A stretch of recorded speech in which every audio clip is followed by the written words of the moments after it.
बिस्मिल्लाहिर्रहमानिर्रहीम। अस्सलामु अलैकुम। उम्मीद करते हैं आप सब खैरियत से होंगे।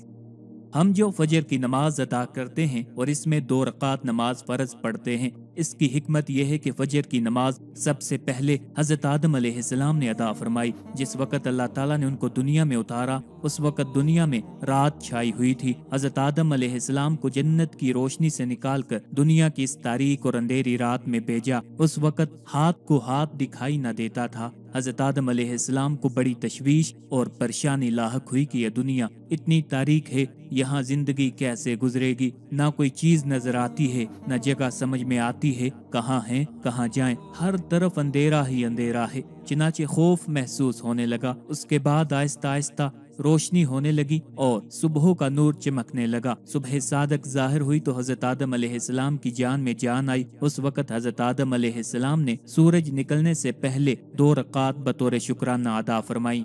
एक रकत रात की तारीकी जाने के शुक्राना में अदा फरमाई और एक रकत दिन की रोशनी नमूदार होने के शुक्राने में अदा फरमाई। ये 2 रकात अल्लाह ताला को इतनी पसंद आई कि अल्लाह ताला ने इनको हजूर अक़दस सल्लल्लाहु अलैहि वसल्लम की उम्मत पर फर्ज फरमा दिया। इससे अंदाजा लगाएं कि ये फजर की नमाज कितनी अहम है।